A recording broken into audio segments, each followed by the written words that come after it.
The ending of the universe changed about 2 years ago, and almost nobody outside cosmology noticed. For 25 years, the answer was the same in every documentary and every classroom. Everything drifts apart, the lights go out one by one, and the universe expands into an endless thinning dark forever. That answer rested entirely on one assumption, that dark energy, the 68% of reality nobody can explain, is constant, never changing. Nobody ever measured that. It was the simplest thing that could work, so it went into the textbooks and stayed there. Then an instrument with 5,000 robotic fibers mapped 15 million galaxies, measured the width of a sound wave that stopped travelling 13 billion years ago, and found that the constant may have been drifting the whole time. By the end of tonight, you will know exactly what in deep space is measurably changing, and which of those changes nobody can currently account for. Get comfortable. If you're the kind of person who enjoys watching something you were told was settled quietly come undone, a quick like and subscribe helps this channel reach more curious minds like you. Because by the end of this, the word constant will not mean what it meant this morning. Now, let's slowly settle in.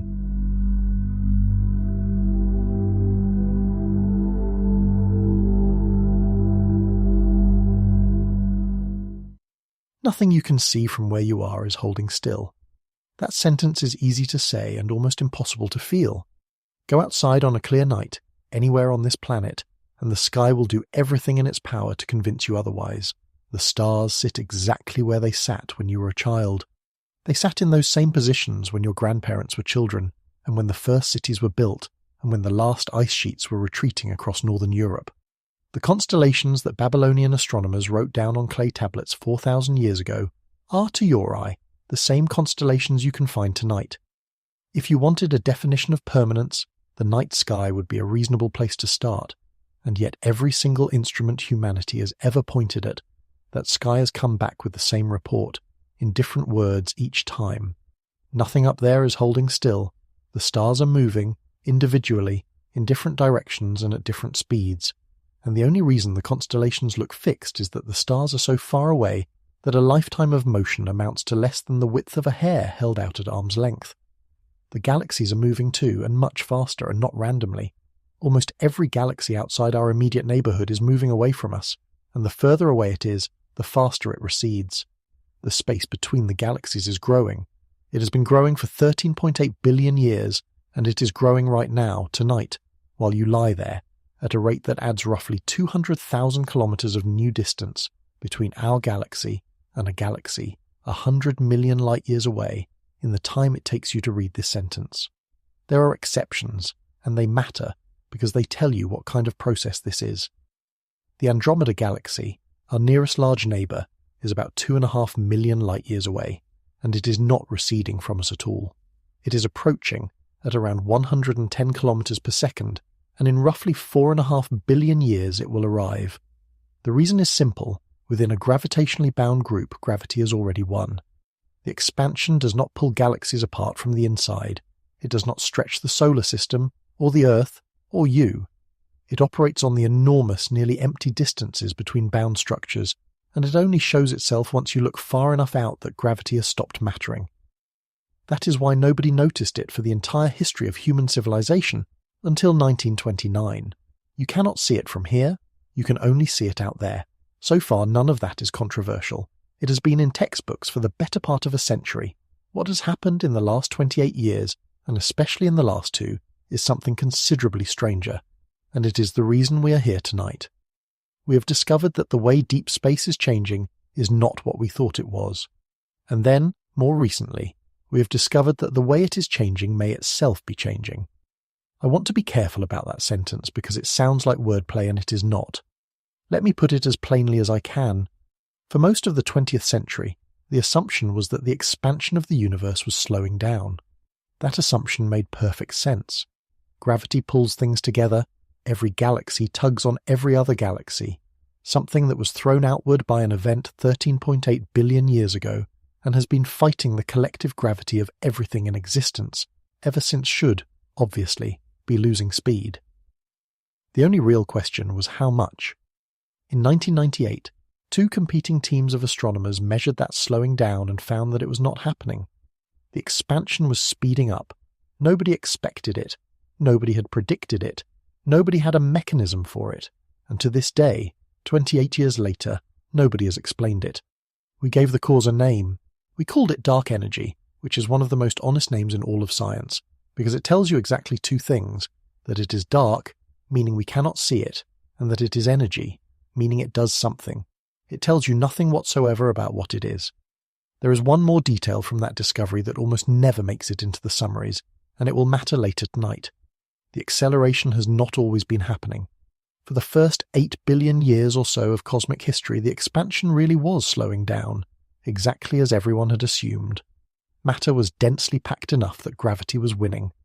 But matter thins out as space grows, double every dimension, and you have 8 times the volume and 1/8 the density, while dark energy, if it is truly constant, does not thin out at all. Sooner or later, the two curves had to cross. They crossed roughly 5 to 6 billion years ago, and from that moment on the expansion has been speeding up, which means we are living right now relatively close to the single crossover point in the entire history of the universe. Hold on to that. It is going to come back. That name has been sitting in the equations for 28 years now, doing quiet, load-bearing work. It accounts for roughly 68% of everything the universe contains. Not 68% of the matter, which would already be alarming. 68% of the total energy content of reality. The atoms, all of them, every star and planet and grain of dust and human being that has ever existed, come to about 5%. Dark matter, which we also cannot see and also cannot explain, comes to about 27%. And the remaining 68%, the majority shareholder in the entire universe, is a placeholder we invented in 1998 to explain a graph that came out backwards. Here is where the last 2 years come in. Dark energy had exactly one defining property. Just one. It was supposed to be constant. Not approximately constant, not roughly constant on average, but constant in the strictest sense available in physics. The same value at every point in space and at every moment in time, from the first second after the Big Bang to whatever the last moment of the universe turns out to be. That constancy was not an observation. It was the simplest assumption that fit the data, and for a quarter of a century the data did not push back. In March of 2025, the largest three-dimensional map of the universe ever constructed was released, built from the spectra of nearly 15 million galaxies and quasars, and it pushed back. When that map was combined with the oldest light in the universe, and with the brightness of exploding stars, the combination preferred, not proved, preferred, a dark energy that was stronger in the distant past and has been weakening ever since. The one property that made dark energy tolerable as a placeholder is the property the newest data suggests it does not have. That is the first thread of tonight. It is not the only one. There is a second measurement, entirely independent, which asks a simpler question. How fast is the universe expanding right now? There are two well-established ways to answer that. One that starts from stars in our own cosmic neighborhood and builds outward, and one that starts from the oldest light in existence and works forward. Both methods are mature. Both have been refined for decades by large teams of careful people. They give different answers. They have given different answers for over 10 years, and instead of converging as the measurements improved, which is what an ordinary mistake does, the gap between them has widened. As of this year, the disagreement stands at roughly 5 standard deviations, which in the language physicists use means the odds of it being a fluke are somewhere around 1 in 3.5 million. There is a third. When astronomers count the number of distant galaxies and quasars in one half of the sky and compare it to the other half, the counts come out uneven. That in itself is expected. We are moving, and motion makes the sky ahead of you look slightly more crowded than the sky behind. The problem is the size of the effect. Multiple independent surveys, at infrared wavelengths and at radio wavelengths, using different catalogues assembled by different teams, all find the lopsidedness to be somewhere between 2 and 4 times larger than our motion can account for. The significance of that measurement now sits above 5 standard deviations as well, and the standard model of cosmology does not merely fail to predict this, it forbids it. There is a fourth, and this one is close enough to touch. In August of 2012, a spacecraft launched in 1977 crossed the boundary, where the sun's influence finally gives out, and the gas between the stars takes over. It has been measuring the density of that gas ever since. The density has been climbing, not fluctuating, climbing steadily, in a way that was not predicted in detail beforehand. The nearest deep space, the part we have actually reached with a machine, is not the same everywhere either. I could keep going. There is the oldest light in the universe, whose largest features are aligned with each other in a way that random noise should not produce. There is a patch of sky in the constellation Eridanus that is colder than it has any business being. There are 3 objects that have passed through our solar system from other star systems in the space of 8 years, after 0 such objects in all of recorded astronomy before 2017. Every one of those is a measurement of something in deep space changing, or being uneven, in a way we cannot currently explain. And here is the question I want to hold open, because it is the real question of tonight, and I am not going to answer it until the end. Are those separate puzzles with separate answers, or are they several different views of one thing we have not yet learned to name? To get anywhere near that question, we have to go back to the moment the sky first refused to behave, not to a telescope, and not to a discovery announcement, to a screen with a number on it and a young astronomer staring at that number, absolutely certain that he had made a mistake. To measure whether the universe is slowing down, you need a ruler that reaches across billions of years. Astronomy has never had a ruler. What it has instead is a trick, and the trick is this. If you know how bright something truly is, and you can measure how bright it appears from here, the difference between those 2 numbers tells you how far away it is. Light spreads out as it travels. Move a lamp twice as far away and it looks 4 times dimmer. That relationship is exact, and it never fails, which means the entire problem of measuring cosmic distance reduces to a single question. Is there anything out there whose true brightness we already know? For most of the 20th century, the answer was disappointing. Stars come in every conceivable luminosity. Galaxies come in every conceivable size. Almost nothing in the sky announces its own wattage. But there is one exception, and it is spectacular. Take a white dwarf star. The burnt-out core left behind when a star like the Sun exhausts its fuel, a ball of carbon and oxygen roughly the size of the Earth holding most of the mass of a star. A white dwarf is held up not by heat, but by the sheer refusal of electrons to occupy the same quantum state. A pressure that has nothing to do with temperature and does not fade as the star cools. It is stable, quiet, and permanent, unless it has a companion. If a white dwarf sits close enough to another star to pull material off its surface, it slowly gains mass, and there is a hard ceiling on how much mass an object like that can hold. That ceiling is about 1.4 times the mass of the Sun, and it was worked out by Subrahmanyan Chandrasekhar as a teenager on a boat to England in 1930.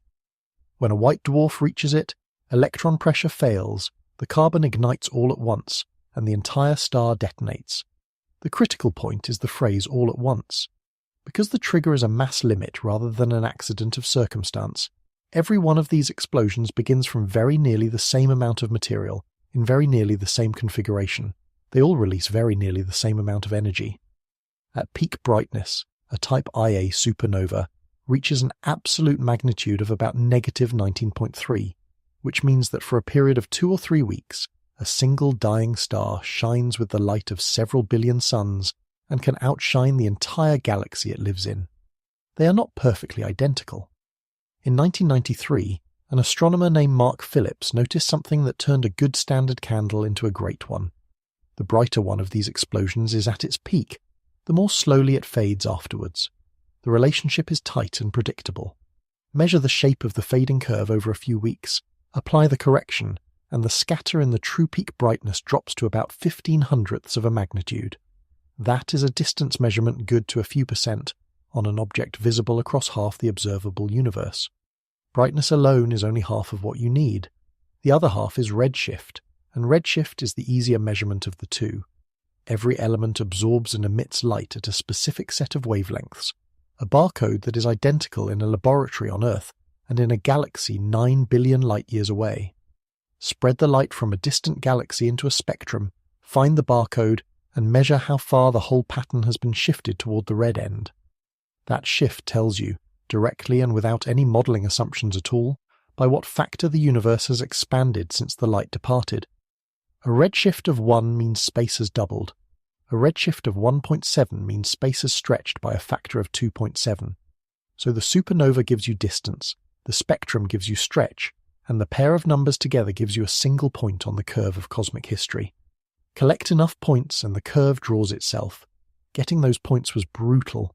These explosions are unpredictable. They last a few weeks, and at the distances involved, they are faint smudges buried in the glow of their host galaxies. The teams developed a scheduling trick to industrialize the hunt. Photograph a large patch of sky just after new moon. Photograph the identical patch 3 weeks later, subtract one image from the other, and anything that has appeared in the interval stands out. Then, with telescope time already booked in advance on the assumption that something would turn up, race to catch the object before it peaked. It was a production line built on an educated gamble, repeated season after season. So by the mid-1990s the tool existed. 2 groups went after it, and they did not much like each other. One was the High Z Supernova Search Team, led by Brian Schmidt, working out of Australia and the United States, with a young researcher named Adam Rees doing much of the analysis, and with Robert Kirshner and Alex Filipenko among the senior people. The other was the Supernova Cosmology Project, based at the Lawrence Berkeley National Laboratory in California, and led by Saul Perlmutter, with Gerson Goldhaber among its members. Both groups were hunting the same quarry, exploding stars far enough away that their light had been travelling for 5, 6, 7 billion years. Both were using the same physics. Both, if you had asked them in 1996 what they expected to find, would have told you the same thing. They expected deceleration. There is even a number for it, the deceleration parameter, and the entire enterprise was framed as measuring its value. Was the universe slowing down enough to eventually stop and fall back in on itself? Or was it slowing down but not quite enough, coasting outward forever at an ever gentler rate? Those were the 2 options. Everyone understood that. The whole point of the exercise was to find out which universe we lived in. Then the data came in, and the distant supernovae were too faint. Not dramatically too faint. About 25% too faint. Around a quarter of a magnitude dimmer than they should have been. But fainter means further away than expected. And further away, at a given redshift, means the universe has stretched more since that light left than a decelerating model allows. The explosions were not where they were supposed to be. They were behind schedule, and the only way to put them there was to let the expansion speed up somewhere in the intervening billions of years. Picture the moment. It is early 1998. Adam Rees is sitting in front of a screen running the fit on the High Z team sample, and the routine is asking the data a simple question. Given these supernovae, how much matter does the universe contain? The answer comes back negative. Not small, not 0 within the error bars. Negative, a universe containing less than nothing, which is not a surprising result, it is a meaningless one. He checks the code, he checks the photometry, he checks the corrections for dust between here and there, because dust also makes things look fainter, and dust is the obvious culprit. He checks the calibration of the reference stars. Weeks go by like this, and the whole time, on the other side of the country, in an office at Berkeley, Gerson Goldhaber is keeping a running plot on his wall of every supernova his rival team has confirmed, adding points as they come in, watching them settle stubbornly above the curve that a decelerating universe predicts.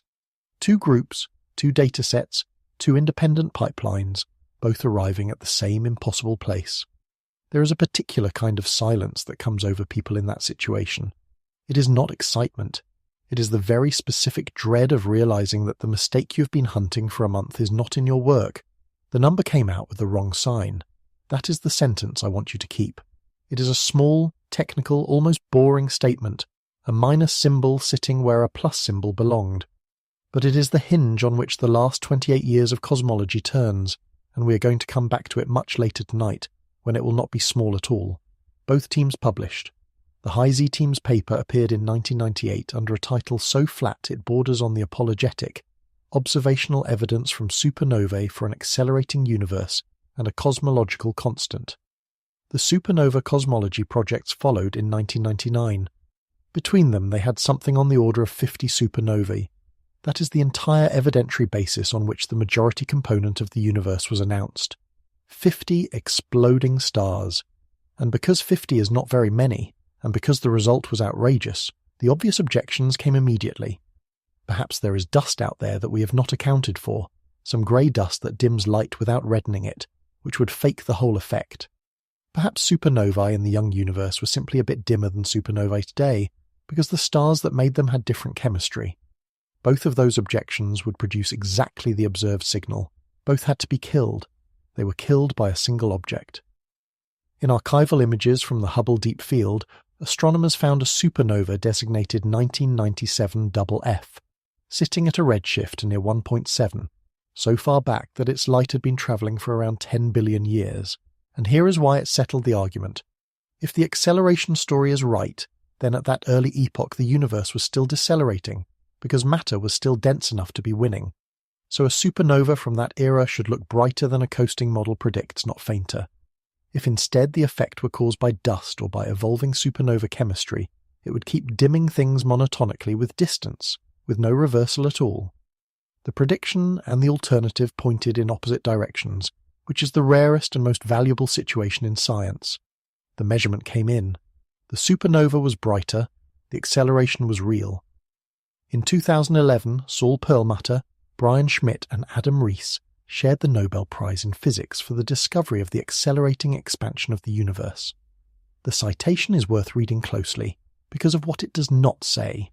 It does not say they discovered dark energy. It says they discovered that the expansion is accelerating. Those are very different achievements, and the gap between them is where the rest of tonight lives. Because here is what actually happened in 1998. We measured an effect. We did not find a cause. We found that the universe is doing something that requires an enormous steady outward push spread through all of empty space, and we had absolutely no idea what could be supplying it. What we did next was the only thing anyone could have done under the circumstances, and it was also in a way that would take 25 more years to become uncomfortable, a decision that quietly closed a door. We reached back into a set of equations written 80 years earlier, pulled out a term that its own author had already thrown away once and put it back in. Einstein had the same problem in 1917, and he solved it the same way, and he was embarrassed about it for the rest of his life. He had just finished General Relativity, the most successful description of gravity ever written, and he did what anyone would do with a new theory of gravity. He applied it to the whole universe. The result was immediately unacceptable. His own equation said the universe could not sit still. It had to be either expanding or contracting, because a static arrangement of matter under mutual gravitational attraction is like a pencil balanced on its tip, mathematically permitted, physically doomed. And in 1917, every astronomer alive believed the universe was static. The Milky Way was thought to be the whole of creation. Nobody had established that the smudges called spiral nebulae were other galaxies. There was no expansion to discover because there was no evidence anyone had that anything was moving anywhere. So Einstein added a term. He called it the cosmological term, and it is written with the Greek letter lambda.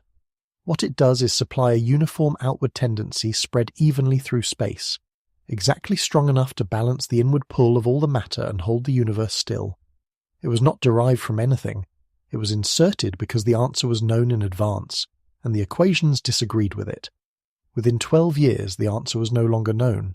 Edwin Hubble, working with Milton Humason at Mount Wilson, showed in 1929 that the spiral nebulae are galaxies, that they are enormously far away, and that almost all of them are receding, with the more distant ones receding faster. The universe was expanding after all. Lambda was no longer needed, and by 1931 Einstein had dropped it. The famous line about it being his biggest blunder does not appear anywhere in his own writing. It comes to us second hand, through George Gamo's autobiography in 1970, and historians still argue about whether he ever said it. But the sentiment was real enough.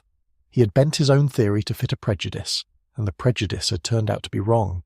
And then, 67 years later, two teams of astronomers needed something that pushes space apart uniformly from everywhere at once, and there was already a term for it, sitting in the equations where Einstein had left it, waiting. Here is what that term physically means, and this is the part that takes some patience, because it runs directly against everyday intuition. In general relativity, energy is not the only thing that gravitates. Pressure gravitates too. That sounds like a technicality, and it is not. Ordinary pressure, the pressure in a gas cylinder, the pressure at the centre of a star, is positive, and positive pressure contributes to the inward pull along with mass. It makes gravity slightly stronger, not weaker. But the equations do not forbid negative pressure, and a substance with sufficiently negative pressure, with a tension rather than a push, like a stretched rubber sheet, produces gravitational repulsion. Not because it is blowing anything outward, but because the gravity it generates is anti-gravity. Lambda is exactly that. It behaves like an energy density that fills all of empty space with a pressure equal to the negative of that energy density. And it has one further property that is the strangest thing about it. When space expands, ordinary matter thins out. Radiation thins out even faster, because in addition to spreading through more volume, it also gets stretched to longer wavelengths. But the energy density of empty space does not thin out at all. Double the volume of the universe and you do not halve the density of the vacuum. You get twice as much vacuum at exactly the same density, containing twice as much total energy. That is not a violation of anything, because in general relativity the total energy of an expanding universe is not a well-defined quantity in the first place, but it is genuinely disorienting the first time you sit with it. Expanding space makes more of this stuff, which means the more space there is, the harder space pushes, which makes more space. That is the engine of an accelerating universe, and it is why the acceleration switched on when it did. Run the clock backwards and matter gets denser and denser, while lambda stays flat. Early on, matter wins easily and the expansion decelerates. As space grows, matter thins, lambda holds, and eventually the two lines cross. That crossing happened about 5 to 6 billion years ago. Since then, lambda has been in charge. You might reasonably ask why, if empty space is pushing outward everywhere, you cannot feel it. There is a clean answer. The repulsion produced by lambda between 2 points grows in proportion to the distance between them, which means it is utterly negligible at small separations and only becomes significant across enormous ones. Between the Earth and the Sun, the outward push from dark energy is smaller than the Sun's gravitational hold by something like a factor of 10 trillion trillion. Across the Milky Way, it is still nowhere close to competitive. It is only once you get out to the gaps between galaxy clusters, where ordinary gravity is thinned to almost nothing, and the distances run to hundreds of millions of light years, that the faintest substance in the universe becomes the one that decides what happens next. Dark energy is weak everywhere and wins anyway, purely by being patient and being everywhere at once. Add it all up, and you get the accounting that every modern cosmology course now opens with. About 68% of the energy content of the universe is dark energy. About 27% is dark matter, a separate and equally unexplained substance that clumps and pulls but does not interact with light. And about 5% is ordinary matter, protons, neutrons, and electrons. Every star in every galaxy, every planet, every rock, every molecule of air, every human being who has ever lived, all of the material that all of chemistry and all of biology and all of engineering has ever concerned itself with, is a rounding error in the budget of the universe.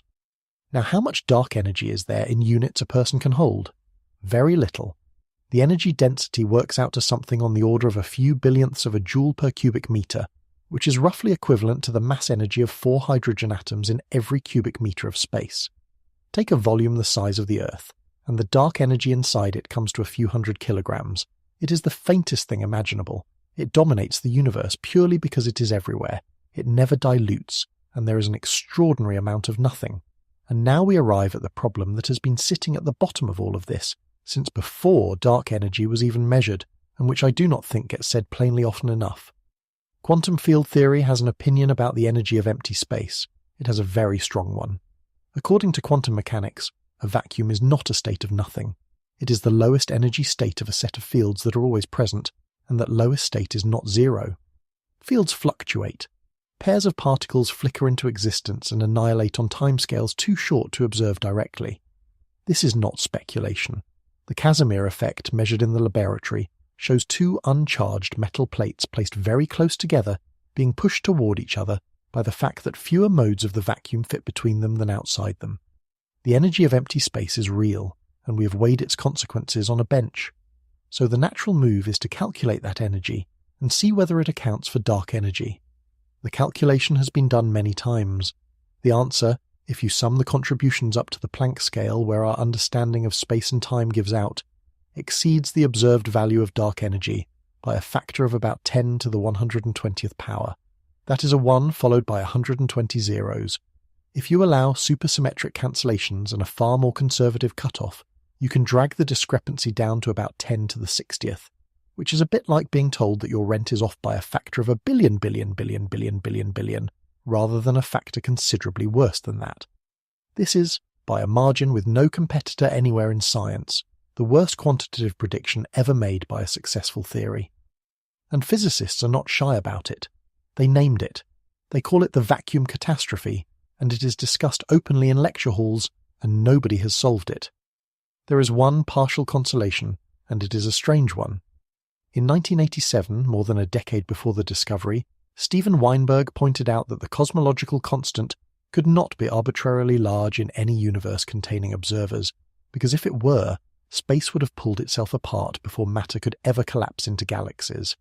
He worked out an upper bound on that basis.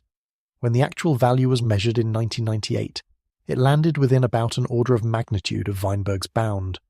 Whether that counts as a prediction or as an unsettling philosophical development depends entirely on your taste. So here is where 28 years of cosmology left us. We have a term in the equations. It is the largest single component of reality. Our best theory of what it might be gets its size wrong by 120 orders of magnitude. And when you ask what it actually is, the honest answer is that dark energy is a name attached to an effect. I want you to hold that phrase too, alongside the wrong sign. A name attached to an effect. It sounds like a criticism, and it is not. It is simply an accurate description of where the science stood. Placeholders are respectable. They hold a space until something better arrives. But a placeholder has to hold still. That was the whole deal, and for a quarter of a century nobody could test whether it did, because nobody had a map of the universe detailed enough to ask. That changed when someone worked out how to measure a sound that stopped 13 billion years ago and never moved again. 50 supernovae told us the universe accelerates. They could never tell us whether dark energy is constant. The difference between those two statements is the difference between knowing that a car is speeding up and knowing exactly how the driver's foot has moved on the pedal over the last hour. Supernovae give you scattered points on a curve, each one hard won, each one carrying its own uncertainties about dust and chemistry and calibration. To ask whether dark energy has changed, you need the curve itself, drawn finely enough across enough of cosmic history that a slow drift in its slope would show up. You need a different kind of measurement entirely. You need something with a known size rather than a known brightness. Not a standard candle, but a standard ruler. There is one. It is the most improbable measuring instrument in all of physics, and it was made of sound. Go back to the universe at 300,000 years old. There are no stars, no galaxies, no planets, no atoms. Everything is plasma, bare nuclei, free electrons, and an overwhelming flood of photons, all at a few thousand degrees, all tightly coupled to one another. The photons cannot travel any distance at all before scattering off a free electron, which makes the whole universe opaque, a glowing fog with no interior and no edge. And crucially, that fog has pressure. Radiation pushes. Now imagine you are inside it. The fog is almost perfectly uniform, smooth to about 1 part in 100,000, but not exactly. Here and there are patches very slightly denser than average, seeded by quantum fluctuations that were stretched to cosmic size in the first fraction of a second. Pick one of those patches and stand at its center. Gravity pulls the surrounding plasma inward toward you. As it falls in, it compresses, and the radiation pressure inside it rises and pushes back. Gravity pulls, pressure resists, and what leaves the patch is a wave, a spherical shell of compression racing outward through the fog in every direction at once, traveling at about 57% of the speed of light. It is a sound wave. That is not a metaphor or an analogy. The early universe was a medium with density and pressure, and disturbances in it propagated as sound, at a speed set by the physics of the medium, exactly as they do in air. Ride the shell outward. It expands for 380,000 years, a spherical wavefront 100,000 light-years across, then 200,000, still moving, still coupled to the fog it is travelling through. Then the universe cools past about 3,000 Kelvin, and at that temperature the free electrons finally slow down enough to be captured by nuclei, and neutral atoms form, and the fog clears, all at once, everywhere, in a span that is brief compared with everything that came before.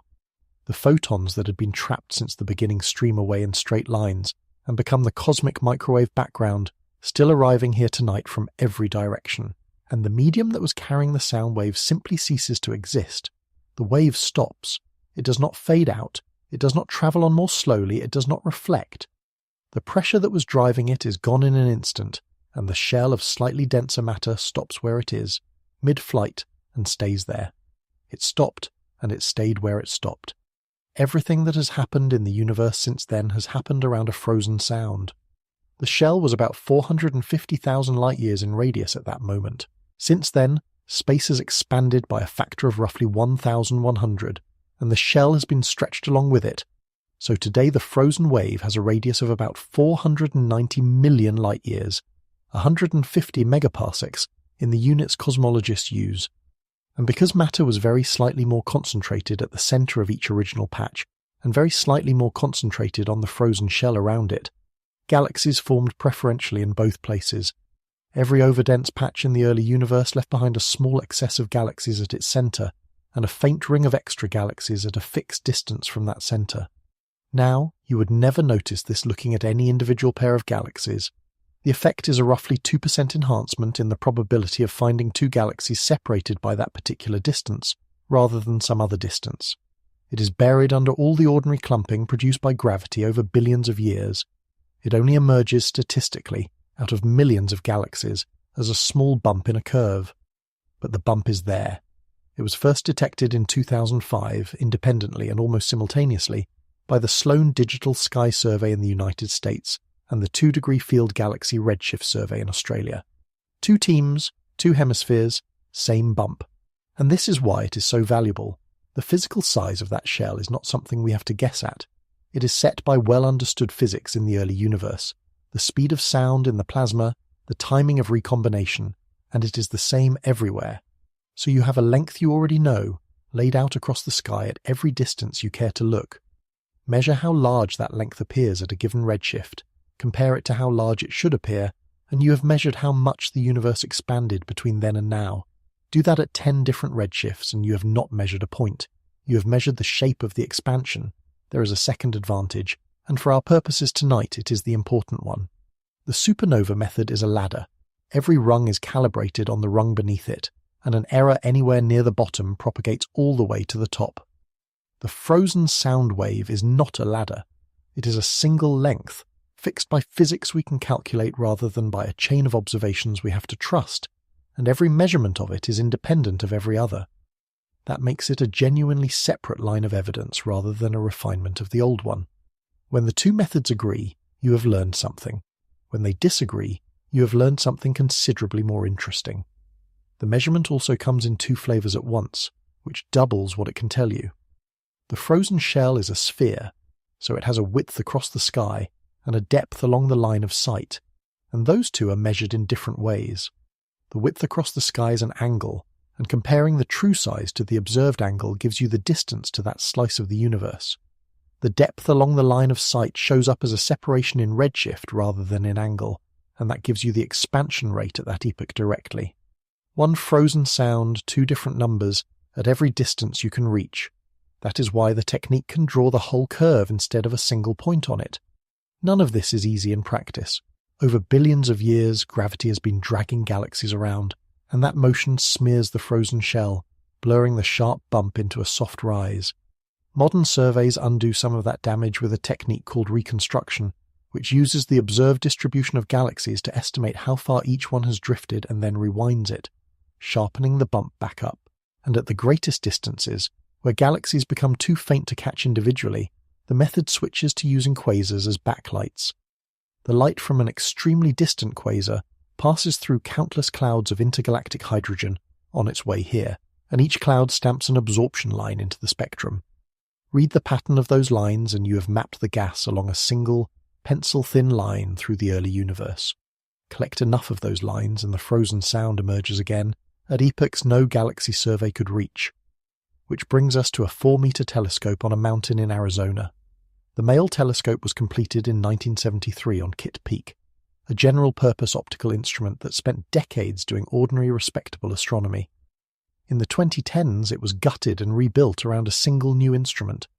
That instrument is called the Dark Energy Spectroscopic Instrument, and its focal plane holds 5,000 robotic fiber optic positioners, each one an independent little machine capable of placing the end of a fiber onto a target with a precision of a few microns. Point the telescope at a patch of sky, and in under 2 minutes all 5,000 positioners rearrange themselves to sit on 5,000 pre-selected galaxies. The light goes down the fibers into spectrographs, which spread it out and read the redshift of every one of those galaxies at once. Then the plate reconfigures and does it again. On a good night, the instrument records well over 100,000 galaxy spectra. Its main survey began in May of 2021. The first data release, in April of 2024, covered roughly 6 million galaxies and quasars. The second, released on the 19th of March 2025, covered 3 years of observations and nearly 15 million objects. It is the largest three-dimensional map of the universe ever made. Not a picture of the sky, which is flat, but an actual three-dimensional catalogue in which every object has a measured distance, reaching back to when the universe was less than a fifth of its present age. Think about what that map contains. Somewhere in the arrangement of those 15 million galaxies, sitting quietly underneath the clusters and filaments and voids that gravity spent billions of years building, is the imprint of a sound that stopped 13.8 billion years ago. And by measuring the width of that imprint in slice after slice of cosmic time, you can watch the expansion rate change across the entire span and check whether the thing driving it has held steady. So they checked, and the answer came back the way answers have a habit of coming back in this story. Not clean, not decisive, not the tidy confirmation everyone expected. Just a preference, a persistent, unwelcome tilt in the numbers, saying that the one thing which was never supposed to move has been moving all along. Everything in this part turns on a single letter, and I want to introduce it slowly, because once you understand what it is, you will understand what is actually at stake in a way that no headline about dark energy has ever managed to convey. The letter is W. It stands for the equation of state of a substance, and all it means is the ratio between that substance's pressure and its energy density. It is a way of asking a very simple question about anything that fills space. When you compress it or let it expand, how does it push back? For ordinary matter, galaxies, dust, cold gas drifting between the stars, the answer is essentially not at all. On cosmic scales, that material has no significant pressure. Its W is 0. For radiation, for a universe full of photons bouncing around, the pressure is 1/3 of the energy density, so its W is 1/3. Both of those are positive, and both of those substances dilute as space grows. They contribute to the inward pull. For a cosmological constant, W is -1, exactly -1. And here is the part that matters more than anything else tonight. It is not -1 now, and something else later. It is -1 at every point in space, and at every moment in time, from the first instant after the Big Bang to whatever the last moment turns out to be. That is not a feature of the cosmological constant. That is the definition of it. A constant that varies is not a constant. It is something else wearing a constant's name. So the whole question of whether dark energy is what we have been assuming reduces to a measurement of one number. Is W equal to -1, and does it stay there? If it does, then dark energy is the vacuum, or something indistinguishable from it, and the universe has a settled future which I will describe later tonight. If W is anything other than -1, even slightly, then dark energy is not a property of empty space. It is a thing, a field, a substance, a component with a beginning and a history and a trajectory, which had different values in the past and will have different values in the future. And if that is true, then everything derived from the assumption of a constant, including the age of the universe, the timeline of structure formation, and the entire projected future of everything that exists, has to be recalculated. Nobody knows what function you might follow if it does vary, so cosmologists do the sensible thing and fit the simplest possible generalization. You take W and write it as two numbers instead of one. The first, called W0, is its value today. The second, called WA, describes how fast it has been changing as the universe has grown. Put them together and you have a straight line drawn through cosmic history rather than a flat one. The standard model of cosmology, the one in the textbooks, is the single special point in that two-dimensional space where W0 equals -1 and WA equals 0. For 25 years, every attempt to measure those two numbers came back consistent with that special point. Not precisely on it. The error bars were far too wide for that, but comfortably containing it. There was no reason to think anything was wrong. In April of 2024, the first DESI data release came out, covering roughly 6 million galaxies and quasars, and when it was combined with the cosmic microwave background and with supernova catalogues, the best fit values were no longer sitting on the special point. They were sitting a little way off it, in a specific direction, at a level that would have been easy to dismiss as noise if it had been the only thing pointing that way. In March of 2025, the second release came out with nearly 15 million objects, and the tilt did not go away. It got stronger. Here is what the numbers say. The fit prefers W0 to be slightly greater than -1. That is, dark energy's push today is slightly weaker than a cosmological constant would provide, and it prefers WA to be distinctly negative, which means that going backwards in time, the push was stronger. Read those two together, and the story they tell is this. In the distant past, dark energy pressed harder than a constant would have. At some point in the intervening billions of years, it crossed the line at -1. And ever since that crossing, it has been getting weaker. That crossing has a name. Cosmologists call it the phantom crossing, because a value of W below -1 is called phantom dark energy, and it is regarded with considerable suspicion. The reason is technical, but the gist is not. Most of the well-behaved theoretical models of a dynamical dark energy, a slowly rolling field, of the kind physicists have been writing down since the late 1980s, physically cannot produce a W below -1. There is a flaw. To get underneath it, you need a field with a wrong-sign kinetic term, which tends to bring instabilities with it, or you need dark energy to be exchanging energy with dark matter, or you need gravity itself to be behaving differently on cosmological scales than general relativity says it should. Every one of those options is a serious departure. The DESI data are not pointing toward a slightly more complicated version of what we already believed. They are pointing at a place where the simple extensions do not reach. Now the honest part, and this is the part I would want somebody to tell me. The strength of the result depends on which supernova catalogue you fold in. There are 3 major compilations in use, assembled by different collaborations with different selection criteria and different calibrations. Combine DESI with the microwave background and one of them, and the preference for evolving dark energy comes out at 2.8 standard deviations. Combine it with a different one and you get 4.2. That spread is genuinely informative in both directions. It tells you the signal is not being generated by a single dataset, because it survives all 3. It also tells you the signal is not independent of which dataset you choose, which is exactly the fingerprint a hidden systematic error would leave. And none of those combinations reaches 5 standard deviations, which is the conventional threshold at which physicists are allowed to use the word discovery. There is a further caution that rarely makes it into coverage. The sigma values I've been quoting come from one particular style of statistical reasoning, which asks how improbable the data would be if the simple model were true. There is a second style called Bayesian model comparison, which asks a slightly different and arguably fairer question. Given that the evolving model has 2 free parameters where the simple one has none, how much better does it have to fit before that extra freedom is worth paying for? Extra parameters will always improve a fit somewhat, purely by existing. When the DESI result is assessed that way, the enthusiasm cools noticeably. The evidence is still there, and it still points in the same direction, but it stops looking like a result on the verge of overturning cosmology and starts looking like what it probably is, a serious anomaly that needs more data. Will Percival, one of the co-spokespeople for the collaboration, put the position about as carefully as it can be put. It is looking more and more, he said, like we may need to modify our standard model of cosmology to make these different data sets make sense together, and evolving dark energy seems promising. Read that sentence again, and notice how much work the word promising is doing. This is not a claim of discovery. It is a statement that the simplest model is running out of room. I want to slow down here, because I think the significance of this gets buried under the statistics every time it is reported, and the statistics are not the point. For 25 years, everything you have ever been told about dark energy has been told to you as a fact.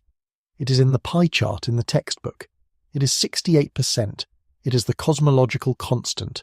It is the reason the universe will expand forever, and everything will drift apart and the lights will eventually go out. That has been presented, in documentaries and lectures and articles and diagrams, as established knowledge about the future of reality. It was never a measurement. The constancy was an assumption, chosen because it was the simplest thing that could possibly work, adopted in 1998 because there was nothing better available, and then repeated for a quarter of a century until it acquired the texture of a fact through nothing more than familiarity. Nobody was hiding this. It was in every technical paper stated plainly. but there is an enormous distance between a thing being stated in the literature and a thing being understood by the people who inherit it. And the very first time anyone built an instrument capable of testing that assumption directly, at the precision required, across enough of cosmic history to see a slow drift, the data started pulling away from it. That should sit with you for a moment. Not because it proves anything, it does not. Because of what it says about how much of our picture of the universe is load-bearing assumption dressed as established fact, quietly waiting for the first instrument capable of checking it.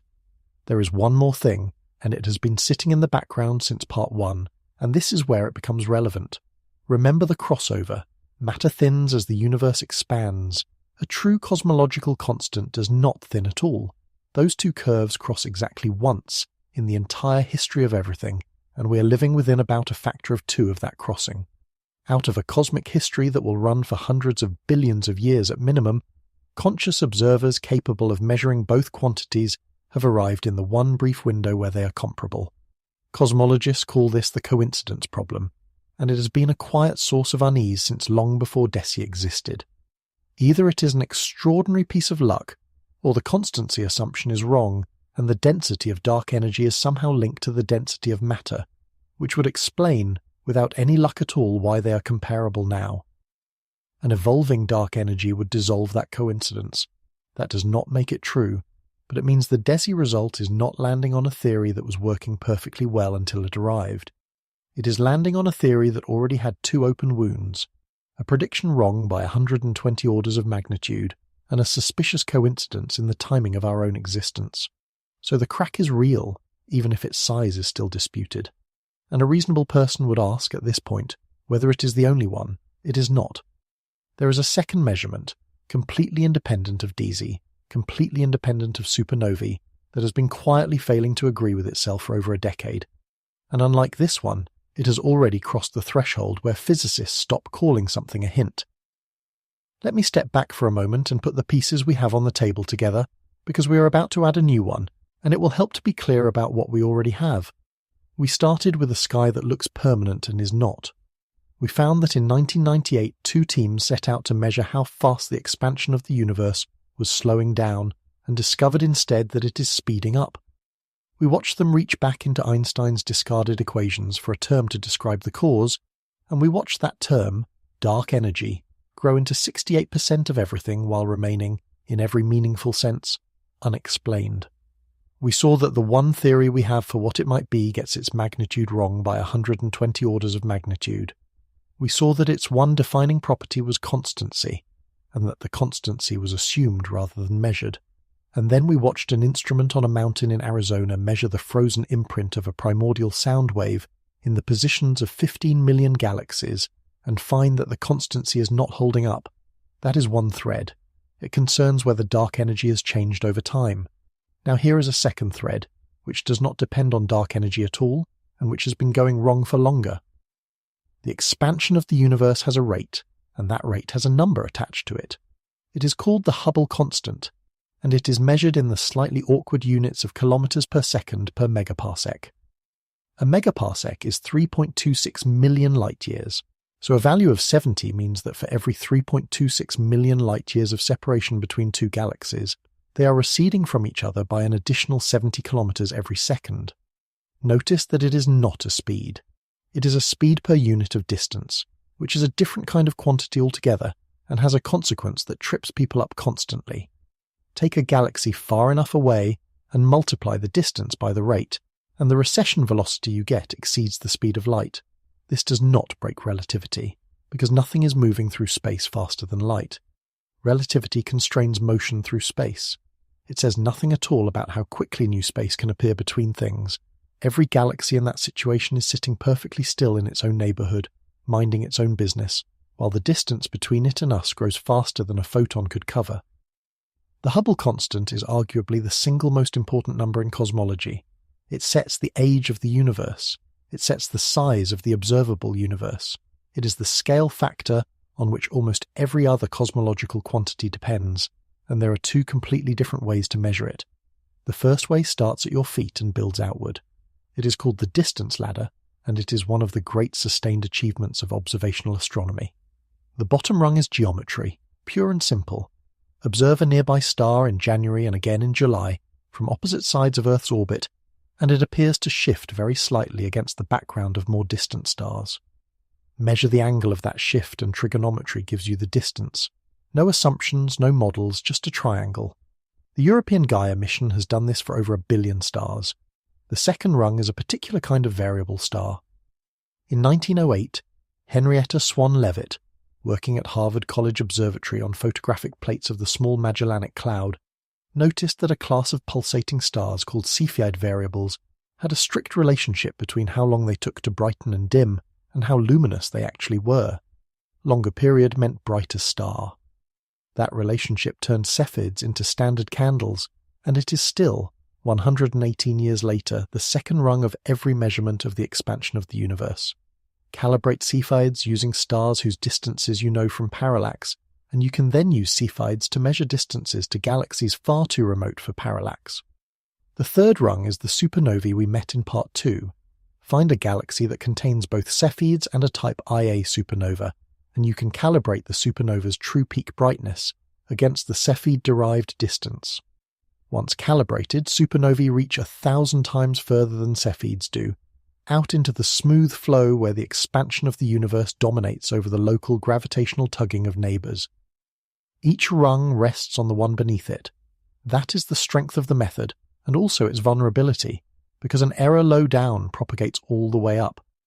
The collaboration that has run this ladder most rigorously for 2 decades is called SHRUES, led by Adam Rees, the same person who was staring at that negative number in 1998. Their answer has consistently come out around 73. Earlier this year, a broader effort raised the stakes considerably. A community-built distance network combining Cepheids, the tip of the red giant branch, and mirror variables, drawing on observations from the Hubble Space Telescope, the James Webb Space Telescope and Keck, published the most precise local measurement yet, 73.5 plus or minus 0.7 kilometers per second per megaparsec. That is a 1% measurement of the expansion rate of the universe, built from 3 independent classes of calibrator, which is the sort of achievement that ought to have closed a chapter. The second way to measure the Hubble constant never looks at a single nearby star. Instead, it looks at the cosmic microwave background, the light released at recombination, 380,000 years after the beginning, the same moment that froze the sound wave we spent Part 4 on. That light arrives from every direction at a temperature of about 2.7 Kelvin, and it is very nearly uniform but not quite. There are temperature fluctuations of a few parts in 100,000, and the pattern of those fluctuations across different angular scales encodes an enormous amount of information about the contents and geometry of the early universe. Feed that pattern into the standard model of cosmology, 6 free parameters, no more, and the model tells you what the expansion rate must be today in order to have produced that pattern back then. The Planck satellite completed the definitive version of this measurement, and its final analysis gives 67.4 plus or minus 0.5, 67.4 and 73.5. Those two numbers differ by about 6 kilometers per second per megaparsec, which is roughly 9%. And critically, their uncertainties are small, 0.5 on one side, 0.7 on the other. The error bars do not overlap. They do not come close to overlapping. Expressed in the language of statistical significance, the disagreement stands at roughly 5 standard deviations, which means that if both measurements are correct and unbiased, the probability of the gap arising by chance is around 1 in 3.5 million. That is what cosmologists mean when they say the Hubble tension. It is not a philosophical dispute. It is 2 mature, independent, heavily scrutinized measurement programs returning different values for the same physical quantity, with error bars tight enough that they cannot both be right.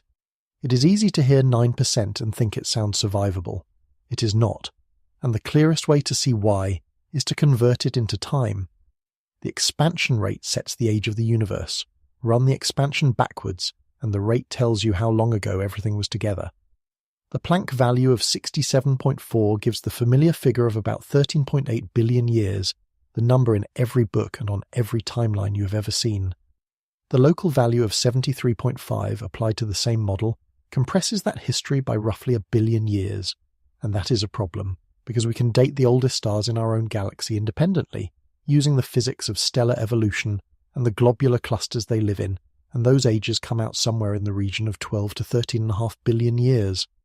A universe built on the high expansion rate is uncomfortably close to being younger than the things inside it. That is not a rounding disagreement between two teams. It is a number that, taken at face value, threatens to put the container younger than its contents. And I want to be precise about what makes this different from an ordinary scientific disagreement, because we have all seen scientific disagreements resolve quietly with better data. When two measurements disagree because one of them has an unrecognized systematic error, the disagreement shrinks as the measurements improve. That is the signature. You find the error, or the error averages away, or the increased precision reveals that the two are always compatible and the original gap was noise. It happens constantly, and it is unremarkable. This has done the opposite. Over the past 15 years, both sides have improved dramatically. The Planck result got tighter, the distance ladder got tighter, and the gap between them, measured in standard deviations, has grown steadily, from around 2.5 sigma in the early 2010s to 3 to 4 to the 5 where it now sits.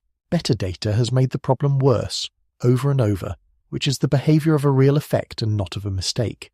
It is also worth noting that this is not one measurement against another. On the early universe side, Planck is not alone.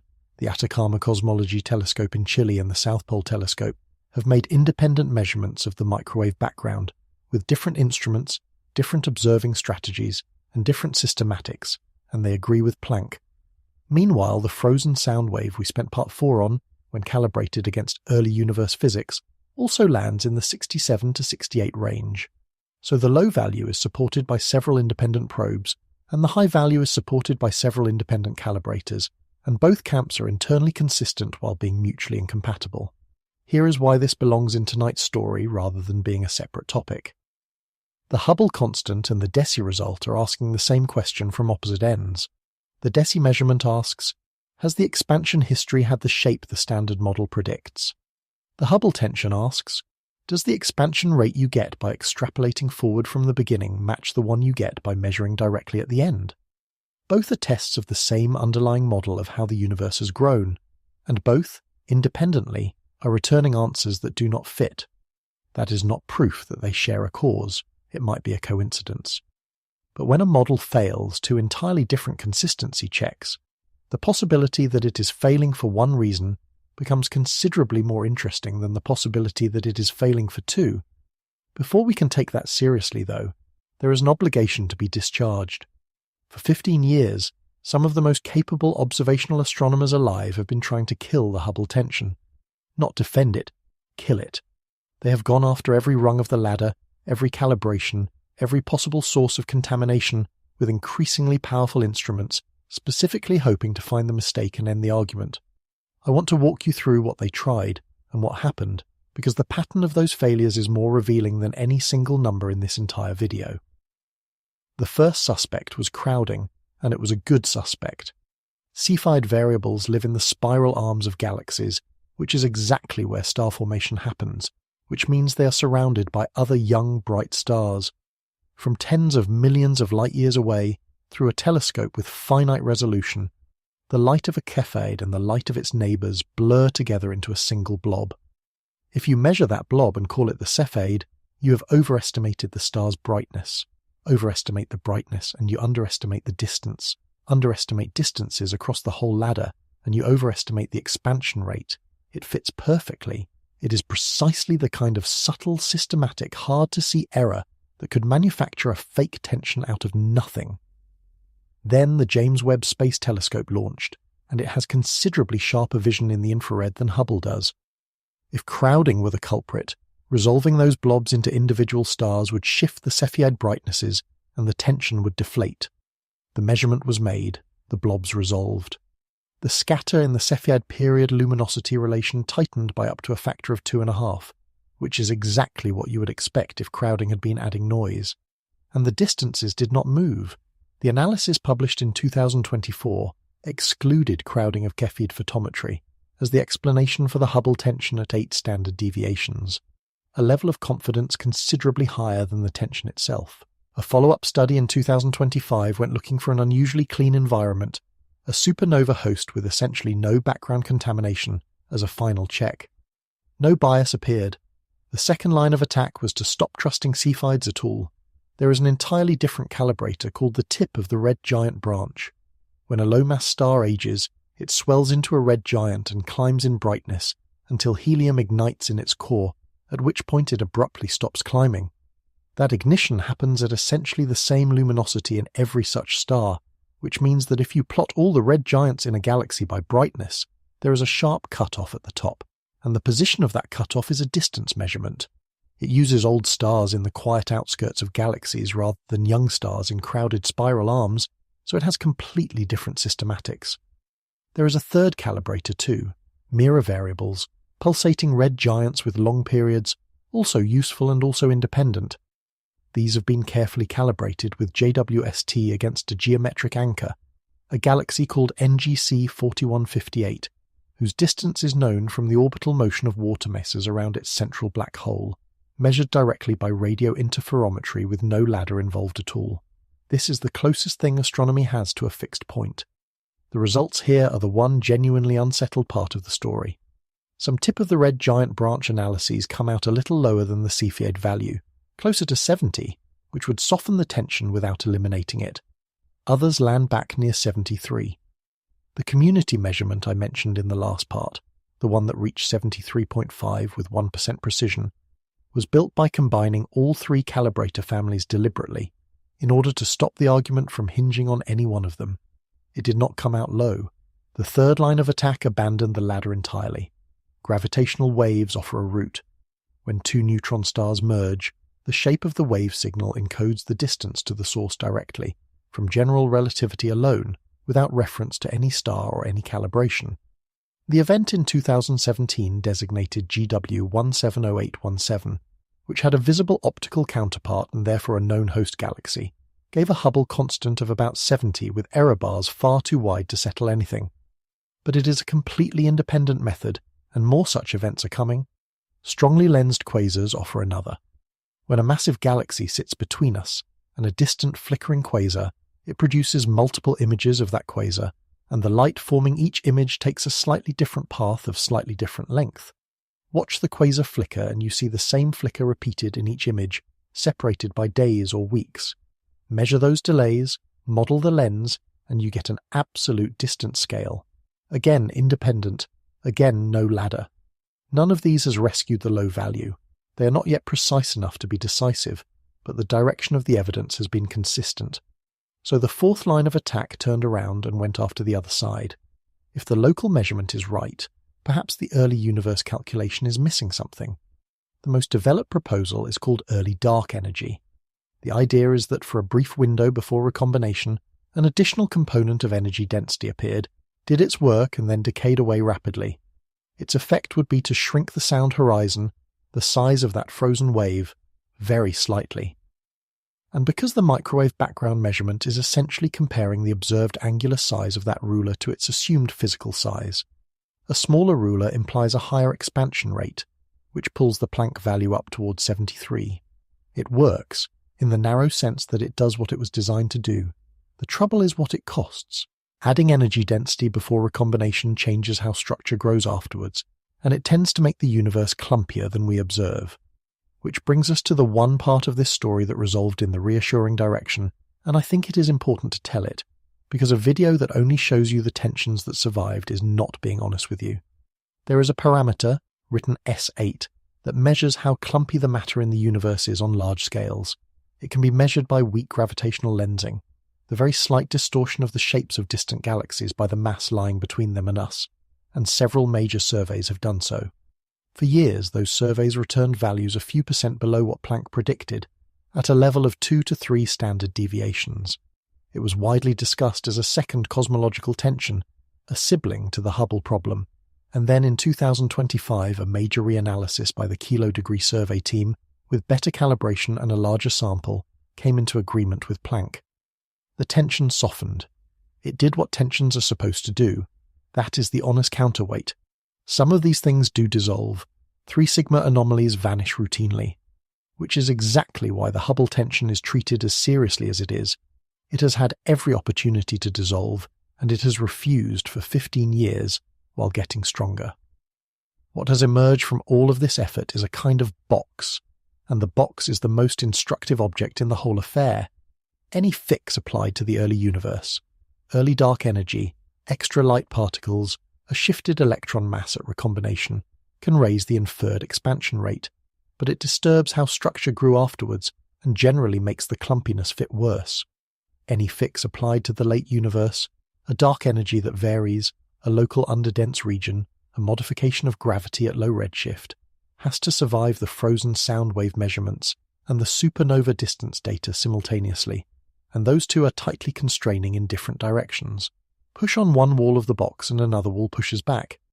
After 15 years of extremely capable people pushing, no proposed modification has yet emerged that fixes the Hubble tension without breaking something else, which is a strong hint that whatever is missing is not a small patch bolted onto the existing model.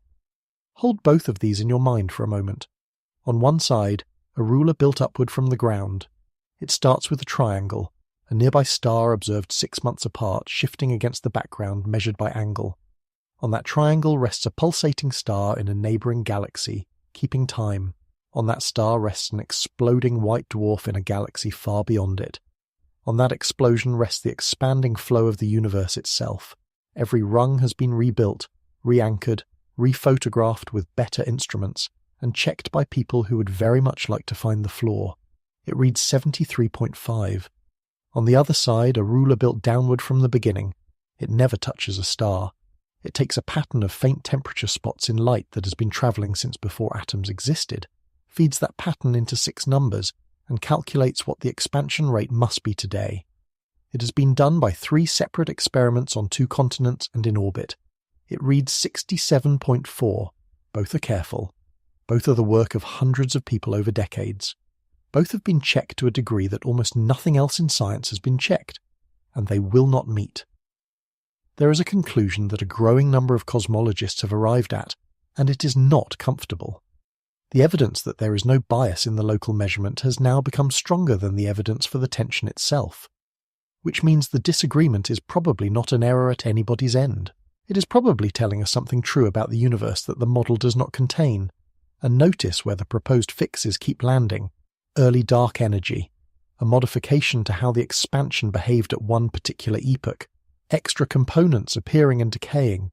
Every serious attempt to reconcile these 2 numbers involves the energy content of the universe doing something other than sitting still, which is precisely what Desi's frozen sound wave has independently started to suggest. 2 failures, 2 ends of cosmic history, both pointing at the same assumption. There is a third failure, and unlike the first 2, it does not concern how the universe changes over time. It concerns whether the universe looks the same in every direction, and it has already crossed 5 standard deviations. There is a sentence at the foundation of modern cosmology that almost nobody outside the field has ever heard, and everything we have discussed tonight is built on top of it. It is called the cosmological principle, and it says that on sufficiently large scales, the universe is homogeneous and isotropic. Homogeneous means it has the same average properties everywhere. No special places, no centre, no edge.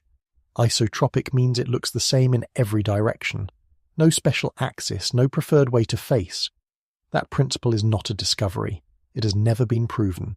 It is an assumption, adopted because without it the problem is unsolvable.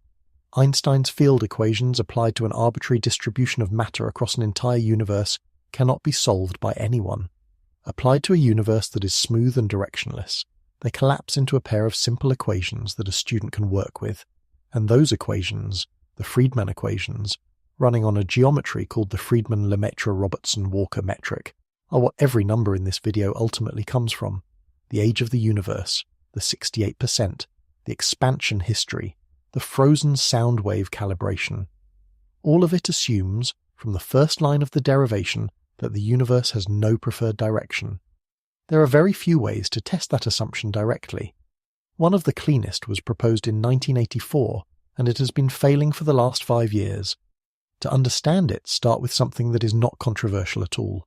The cosmic microwave background is not perfectly uniform across the sky, and by far its largest deviation is a simple pattern. One half of the sky is slightly hotter, and the opposite half is slightly colder, with a smooth gradient between them. The size of the effect is about 3.36 millikelvin against a background temperature of 2.7 Kelvin. around 1 part in 1,000, which is 100 times larger than every other fluctuation in the map. The standard explanation is motion, and it is entirely mundane. We are moving. Light from the direction we are heading toward gets shifted slightly bluer and therefore slightly hotter. Light from behind gets shifted redder and cooler. Work out the speed required, and you get about 370 kilometers per second in the direction of the constellation Leo. That figure is a sum of several motions stacked on top of each other. The Earth goes around the Sun at about 30 kilometers per second. The Sun orbits the center of the Milky Way at around 220. The Milky Way is falling toward Andromeda, and the whole local group is being pulled toward a concentration of mass in the direction of Centaurus. Add all of that up with the correct geometry, and you arrive at 370 kilometers per second relative to the frame in which the microwave background looks uniform. It is the closest thing the universe has to an absolute measure of your own motion, and it is one of the most quietly satisfying measurements in all of physics. The last term in that sum deserves a moment of its own, because it is a genuine mystery in miniature. Our whole galaxy, along with Andromeda and everything else in the local group, is falling toward a concentration of mass roughly 150 million light-years away in the direction of Centaurus, discovered in the 1980s and given the unimprovable name the Great Attractor. It sits almost directly behind the plane of the Milky Way from our vantage point, so the dust and stars of our own galaxy obscure it, a region astronomers call the zone of avoidance. Later work suggested the Great Attractor is not the whole story either, and that a good part of our motion is caused by something further out still, the Shapley supercluster, some 650 million light-years away. The point being, even the well-understood, uncontroversial part of our velocity is partly the result of us being pulled towards something we cannot see clearly. There is also a cautionary precedent here that is worth having in mind. In 2008, a team led by Alexander Kashlinsky reported evidence of a bulk flow of galaxy clusters on very large scales, moving coherently in a common direction, and it was widely reported under the name dark flow. It generated a great deal of excitement and a great deal of theorizing about what might lie beyond the observable universe pulling on us. When Planck data were brought to bear a few years later, the signal did not hold up. Large-scale flow measurements are difficult, and they have burned people before. Now, the test. In 1984, George Ellis and John Baldwin pointed out that if our motion is producing that dipole in the microwave background, it must also produce a matching dipole in something else entirely, the number of distant sources we count in each direction. Two effects contribute. The first is aberration, the same phenomenon that makes rain appear to fall at an angle when you run through it. Motion crowds the apparent positions of distant objects slightly toward the direction you're travelling. The second is Doppler boosting. Sources ahead of you appear slightly brighter, which nudges more of them above whatever brightness threshold your survey uses, so more of them get counted. Both effects are calculable. Given the speed inferred from the microwave background, you can predict exactly how much excess you should see in the source counts toward Leo, with no free parameters. And distant radio galaxies and quasars are ideal targets because they are far enough away to be scattered evenly across the sky under the cosmological principle, and there are millions of them. It is about as clean a test of a foundational assumption as observational cosmology has ever had. Predict, count, compare. The counts do not match. In 2021, Nathan Seacrest and collaborators used roughly 1.36 million quasars catalogued by the WISE infrared survey. They measured the dipole in those counts. It came out more than twice as large as the microwave background predicts, at a significance of 4.9 standard deviations. When they combined that infrared sample with radio galaxies from the NVSS catalogue, a completely different wavelength, a completely different instrument, a completely different population of objects, the significance rose to 5.1. That result could have been an isolated oddity. It was not. In 2025, an analysis by Boomer and collaborators combined 3 radio surveys, NVSS, RACS Low, and LOTISS Data Release 2, and found the dipole 3.67 times larger than the kinematic expectation, with an uncertainty of plus or minus 0.49. That is a 5.4 standard deviation discrepancy.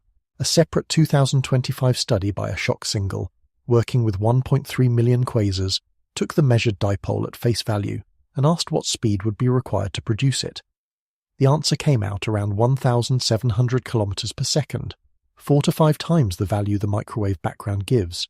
And here is the detail that makes this so much harder to dismiss than a simple calibration error would be. The direction is right. In nearly every one of these analyses, the axis of the excess points close to where the microwave background dipole points, toward Leo. The sky agrees on which way we're going. It does not agree on how much. I want to stop and let that land, because I think it is easy to hear this as another parameter shifting in another fit, and it is not that at all. Every intuition you have about the universe rests on the idea that it is the same everywhere. No center, no edge, no direction that matters more than any other. That idea is the reason it makes sense to speak about the universe as a single object with an age and a history at all, rather than as a place where different regions have different rules. It is what allows a telescope in Arizona to measure something and have that measurement mean anything about anywhere else. It is the reason none of us is at the middle of anything. What these measurements are saying is that when you actually count the galaxies, infrared galaxies, radio galaxies, quasars, in independent catalogues assembled by independent teams, the sky is lopsided along a particular axis at above 5 standard deviations, and by a factor that our motion cannot explain. Not a subtle statistical preference, a specific direction in the sky that you could in principle point at. And the standard model of cosmology does not merely fail to predict it, it is not permitted to allow it. So what are the possibilities? The first is that there is a shared systematic error. Source count dipoles are notoriously delicate measurements. A survey's sensitivity varies across the sky as observing conditions change. The plane of our own galaxy blocks a strip of the sky and has to be masked. Calibration can drift between observing runs in ways that correlate with position. All of these can manufacture a false dipole. The teams involved know this better than anyone and have gone to considerable lengths to model and mask it, and the anomaly survives that treatment. But several of these surveys share calibration heritage and analysis traditions, and a systematic that fools all of them in the same direction cannot be excluded on statistics alone. The second possibility is that the distribution of matter really is lopsided on scales of billions of light years, that there are bulk flows and structures on scales where the standard model says the universe should already have smoothed out. That would not overturn the Big Bang. It would mean the cosmological principle is an approximation that fails at the larger scales we can now measure, which is precisely the regime where all our cosmological parameters are extracted. The third possibility is the strangest. Perhaps the microwave background dipole is not entirely due to our motion. Perhaps some fraction of it is intrinsic, a genuine large-scale temperature gradient in the early universe, rather than a Doppler effect. If that were true, our actual velocity would be different from 370 kilometers per second. The source counts might be perfectly consistent with it, and instead we would have to explain a primordial asymmetry in the universe itself. Every one of those options costs something significant. There is no cheap way out of this one, and it is worth noticing what has just happened to the shape of tonight's story. We began with the question of whether dark energy is constant in time. We have now arrived at the question of whether the universe is the same in every direction. Those sound like different subjects. They are not. They are the two assumptions holding up the entire structure, constancy and sameness, and we have now watched something push hard on both. What would it actually cost us if the second one broke? That question has a specific unpleasant answer, and there is a set of features in the oldest light in the universe that has been quietly pointing at the same problem for over 20 years. I said that the cosmological principle is load-bearing. Let me be specific about what it is holding up, because the phrase is easy to nod along to and the consequences are not. When you read that the universe is 13.8 billion years old, that number was not measured with a clock. It was calculated. Someone took a set of observations, assumed a geometry, solved the Friedmann equations backwards, and got a number. When you read that dark energy is 68% of the energy content of the universe, that percentage was not weighed. It came out of fitting the same equations to the pattern of the microwave background. When you read that the frozen sound wave has a radius of 490 million light-years, that is a distance inferred from an angle using a geometry that assumes the universe is smooth. Every single quantity in this video is a derived quantity, and almost all of them are derived on top of the assumption that there is no preferred direction. If the universe has a preferred axis, none of those quantities is simply wrong. It is worse than that. They become direction dependent. The expansion rate you measure would depend on which way you pointed your telescope. The dark energy fraction would be a different number in different parts of the sky. The age of the universe, the one number everybody knows, would become a local quantity rather than a property of everything. That is what is at stake. And this is why the dipole result is treated with such caution and such seriousness at the same time. Nobody wants it to be true. Everybody has to check it anyway. Now, the dipole is not the only thing in the sky that has been pointing this way. There is a set of features in the microwave background itself, known collectively as the large-angle anomalies, and they have been sitting in the literature since the early 2000s, making people uncomfortable. The first is the quadrupole. If you take the map of temperature fluctuations and break it down by angular scale, how much power is there in variations across 90 degrees of sky, across 45 degrees, across 1 degree, and so on? The standard model predicts a specific amount of power at each scale, and it does extraordinarily well almost everywhere. Almost. The very largest scale, the quadrupole, comes out weaker than predicted. Not dramatically, but persistently, in both the WMAP and Planck data. The second is stranger. The quadrupole and the octopole, the two largest angular patterns in the sky, are aligned with each other. In a random field, which is what inflation predicts, those two patterns should have no relationship whatsoever. Their orientation should be independent. Instead, they line up. And the plane they define sits suspiciously close to the plane of the Earth's orbit around the Sun, which is an alignment with no possible physical meaning on cosmic scales, and therefore either a coincidence or a sign of contamination in the data processing. In 2005, Kate Land and Joel Magejo gave this alignment a name that was probably meant as a joke and has stubbornly survived: the axis of evil. The third is a hemispherical power asymmetry. One half of the sky, split along a particular axis, shows systematically more fluctuation power than the other. Again, not permitted by a model in which the universe has no preferred direction. And the fourth is a single feature, the cold spot, in the constellation Eridanus. It is a region roughly 5 degrees across, 10 times the width of the full moon, that is about 70 microkelvin colder than the average of the sky. That does not sound like much against a background of 2.7 Kelvin, but for a fluctuation of that angular size it is a considerable outlier. The leading natural explanation for the cold spot is a supervoid, an enormous underdense region between us and the microwave background. Photons falling into a void gain energy on the way in, then lose slightly more on the way out because the void has expanded in the meantime, so they come out slightly colder. Surveys have looked for such a void in that direction. Something is there, an underdensity has been identified, but the analyses that have measured it generally find it insufficient to produce the full temperature deficit. The explanation works partially, which is the least satisfying of all outcomes. Now, I want to be scrupulous here, because there is a serious statistical objection to everything I have just described, and it deserves to be stated plainly rather than buried. All of these anomalies were noticed after the fact. Nobody predicted the axis of evil and then went looking for it. The data arrived, people examined it in many different ways, and the features that stood out were the ones that got names. With a map that large and that rich, examined by that many people with that many statistics, some features will always look unlikely, purely because you are free to choose which question to ask after seeing the answer. Statisticians call this the look elsewhere effect, and it is the single most common way that respectable scientists fool themselves.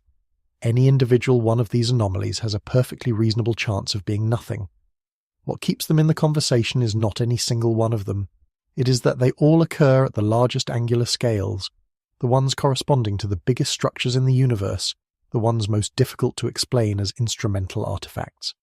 It is that they persisted across 2 independent satellites with different detectors, different scan strategies and different systematics, and it is that several of them, loosely and imprecisely, involve similar directions on the sky. There have also been contested claims that the supernova brightness versus redshift relation itself shows a mild directional dependence, though that analysis is sensitive to how nearby galaxy motions are corrected and remains disputed. None of that constitutes proof of anything. Collectively, it constitutes a pattern of the wrong kind of coincidence in a model that is not supposed to permit any coincidences at that scale at all. It is worth knowing that alternatives exist and have been worked out in detail. There is an entire family of solutions to Einstein's equations, catalogued in the 1950s and known as the Bianchi models, which describe universes that are homogeneous but not isotropic, universes that expand at different rates along different axes, or that rotate. They are perfectly consistent mathematically. They simply have not been needed. And when Planck data were tested directly against them, the allowed amount of anisotropic shear came out extremely small, which is the strongest constraint we have that the universe as a whole is not doing anything dramatic of that kind.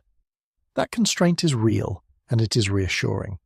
What it does not cover is the possibility that the smoothness holds well enough for the microwave background, while breaking down in the distribution of matter at intermediate scales, which is exactly where the dipole measurements live. So let me name plainly where we now are, because this is the halfway point of the argument and I want it clean. The standard model of cosmology stands on two assumptions.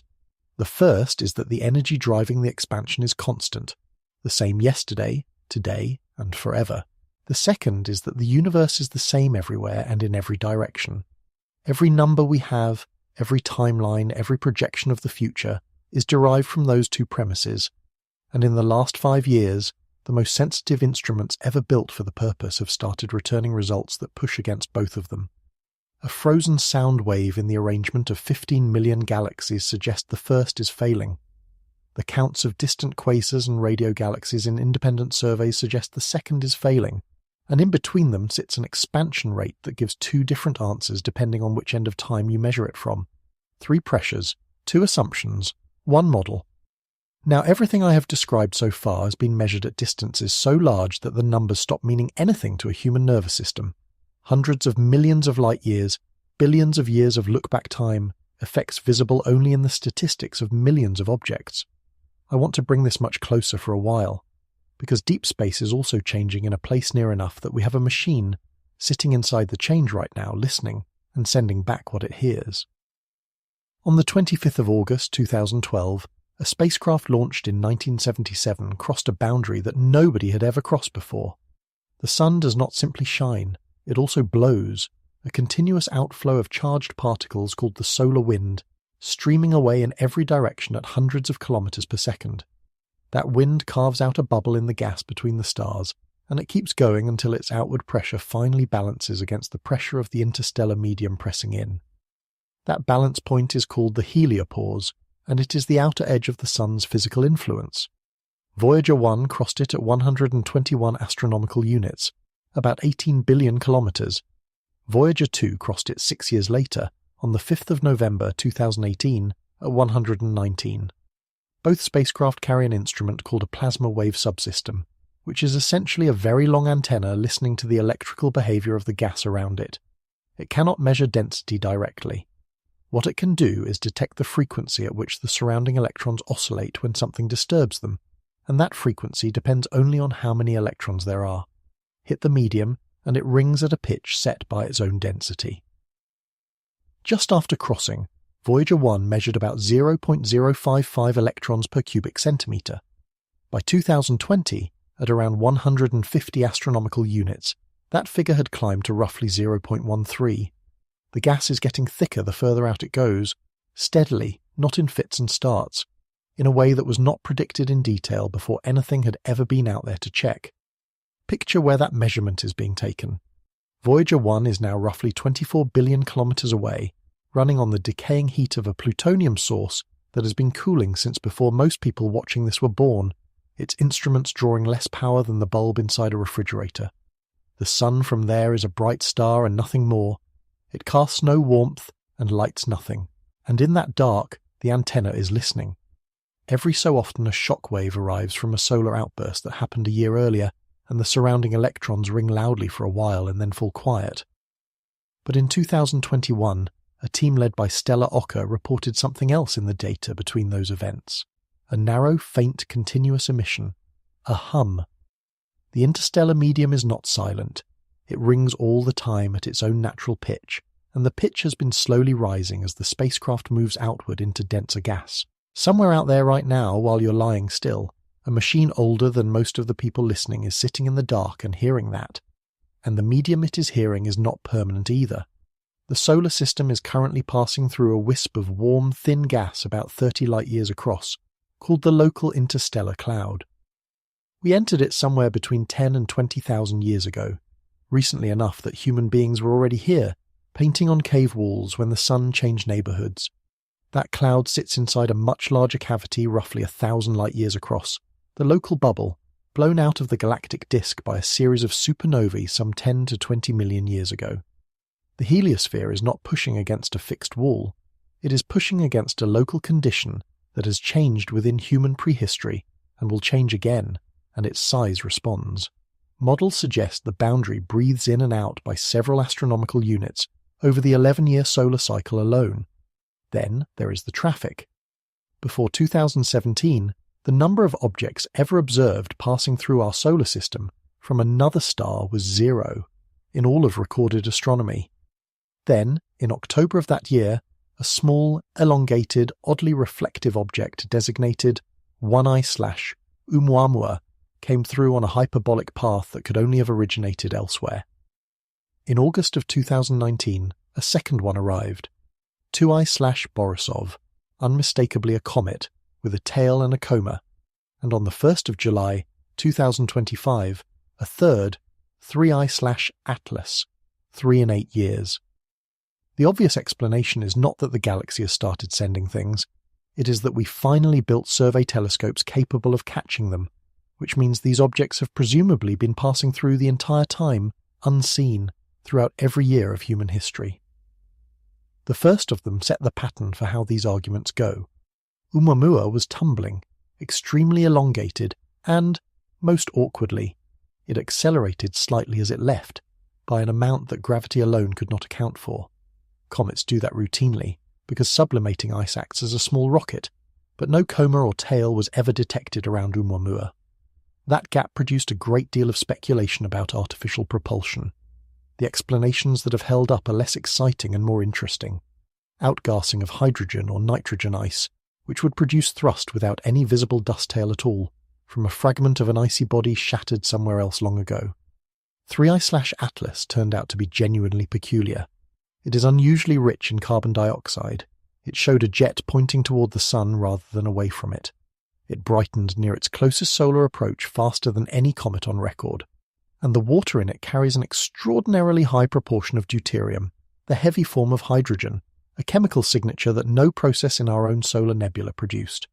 That last detail is the real prize because it means we have directly sampled the chemistry of another planetary system without leaving home. Those anomalies were assembled by some commentators into a public argument that the object might be artificial, and that argument travelled a great deal further than the astronomy did. The answer to it is observational rather than rhetorical. Spectroscopic studies characterize the object as a primitive, metal-bearing, carbon-rich body that has been altered by water, a natural comet, chemically speaking. Sunward jets have been seen on solar system comets before. Rapid brightening is a known behavior of volatile rich nuclei crossing the distance at which their ices begin to sublimate. And in 2026, a 7-hour scan across a wide range of radio frequencies using the Allen Telescope Array found no technosignatures of any kind. The interesting thing about 3I/Atlas was never that it might be a spacecraft. It is that it is a piece of somebody else's solar system, and it is chemically nothing like ours. So the change is not confined to the parts of deep space we can only reach statistically. The nearest interstellar space is measurably different from the space just inside it. The medium we're moving through is denser at the far end than it was at the near end. Our sun changed neighbourhoods while our ancestors were alive, and objects from other stars pass through this one regularly, and we simply never had the eyes to notice. Which brings us back to the largest question in this whole story, and to the part of it that has quietly changed the most. Because if dark energy is not constant, if the number really is drifting the way that frozen sound wave suggests, then the ending everybody has been told about is no longer the ending. Every question about the fate of the universe reduces to that one letter. What is W, and does it stay there? There are 3 answers, and they lead to 3 completely different endings. Take the first one, the standard one, the one you've been told. Dark energy is a cosmological constant. Its W is exactly -1 and it never moves. In that universe, expansion continues exponentially forever, and the consequences unfold in a slow, orderly sequence. In about 4.5 billion years, the Milky Way and Andromeda collide and merge into a single elliptical galaxy. The local group, our galaxy, Andromeda, the Triangulum galaxy, and roughly 80 dwarf companions, is gravitationally bound tightly enough that expansion cannot touch it, so it survives intact as a single island. Everything else does not. There is a boundary in an accelerating universe called the cosmological event horizon. It currently sits at around 16 billion light-years. Light emitted from beyond it today will never reach us, no matter how long we wait, because the space in between is being added faster than the light can cross it. And as the expansion accelerates, that horizon closes in on us. Galaxies drift across it and are lost, not fading gradually but redshifting toward infinity as they approach the boundary, their light stretched to wavelengths no instrument could ever detect. This is already happening. Of the galaxies visible in the sky tonight, roughly 94% are already beyond the point of reachability. No signal we send from Earth now, at any speed short of the impossible, will ever arrive at them. Run that forward 100 billion years, and the sky is empty. The merged remnant of our galaxy sits alone in perfect darkness. The cosmic microwave background, the oldest light in existence, has been stretched to wavelengths so long that no detector could register it. There are no other galaxies to observe, so there is no redshift distance relation to measure, so there is no evidence that the universe is expanding at all. Lawrence Krauss and Robert Scherer worked this out in detail in 2007 in a paper with a title that says everything: The Return of a Static Universe and the End of Cosmology. Their point was not that the future would be lonely, it was that the future would be misleading. Astronomers living in that era, doing rigorous, careful, entirely honest science with excellent instruments, would examine their sky and conclude that they inhabit a single galaxy in an eternal static void. They would have no way to discover the Big Bang. All of the evidence for it will have left, and after that, if nothing changes, the timeline extends into numbers that stop being quantities and start being poetry. Star formation runs out as the gas is used up. The last stars burn out. What remains is a scattering of white dwarfs cooling toward absolute zero, neutron stars and black holes.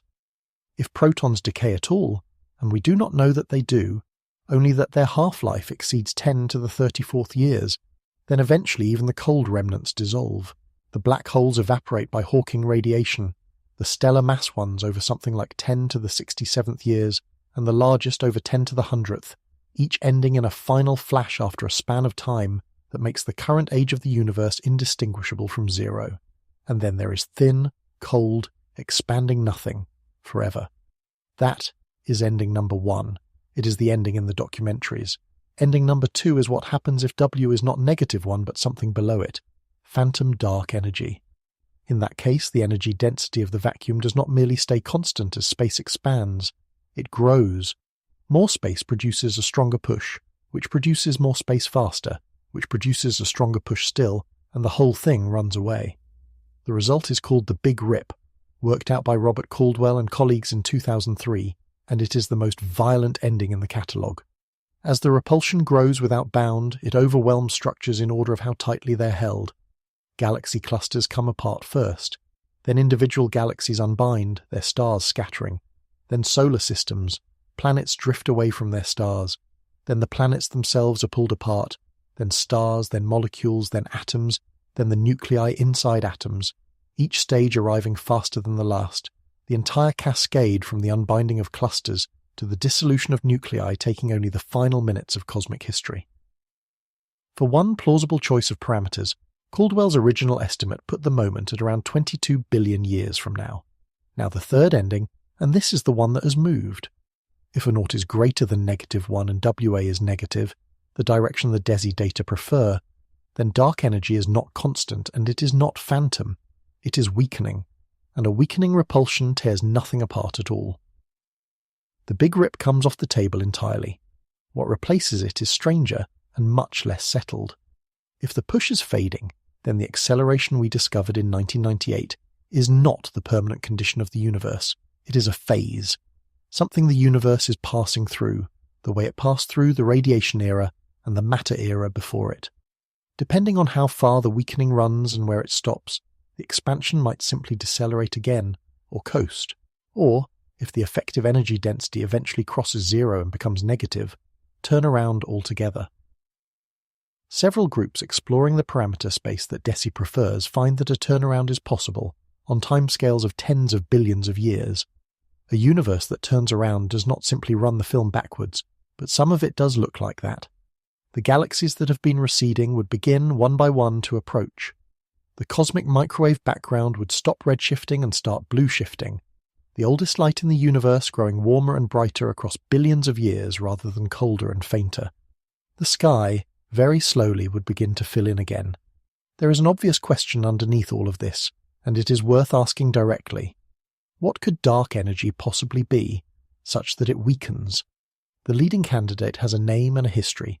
It is called quintessence, after the classical fifth element, and it was proposed by Parrot Ratra and Jim Peebles in 1988, a full decade before anyone knew the universe was accelerating. The idea is that dark energy is not a property of empty space at all, but a field-filling space, with a value at every point and a potential energy that depends on that value. If the field is sitting high on its potential and rolling slowly downhill, its energy behaves almost exactly like a cosmological constant. Almost. But it is rolling, which means its energy is slowly decreasing, which means its equation of state is not exactly negative one, and drifts over time. A rolling field naturally produces the kind of gentle weakening the data prefer. The catch is that for the field to roll slowly enough to still be rolling today, its mass would have to be around 10 to the minus 33rd electron volts, the lightest thing ever seriously proposed by anyone. Quintessence has one serious problem with the DESI result, though. A simple rolling field cannot produce a W below -1 at any point in its history. There is a flaw, and the phantom crossing is underneath it. So if the crossing is real, quintessence in its plain form is not enough. That leaves a small number of more drastic options. Dark energy and dark matter might be exchanging energy with each other, which can imitate a phantom crossing without any phantom field existing.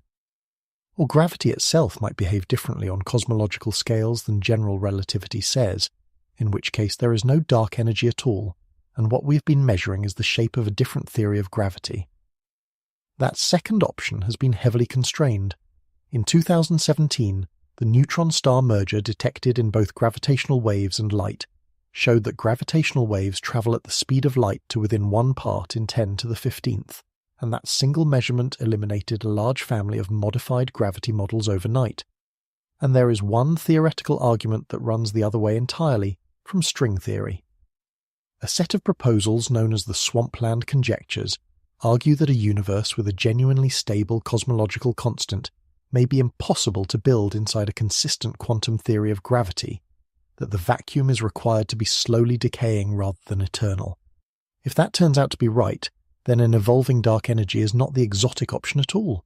It is the expected one, and the constant we have been assuming for 28 years was always the anomaly.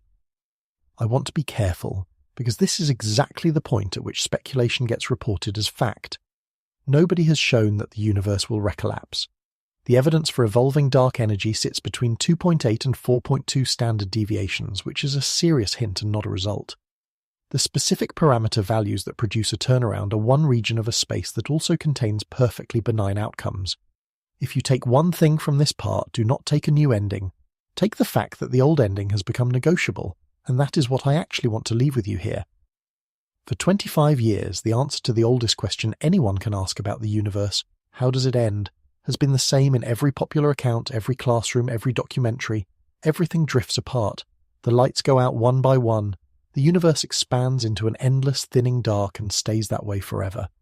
That has been presented as settled. Most people who have thought about it at all have made their peace with it in some quiet way, because you cannot argue with physics. It was never settled.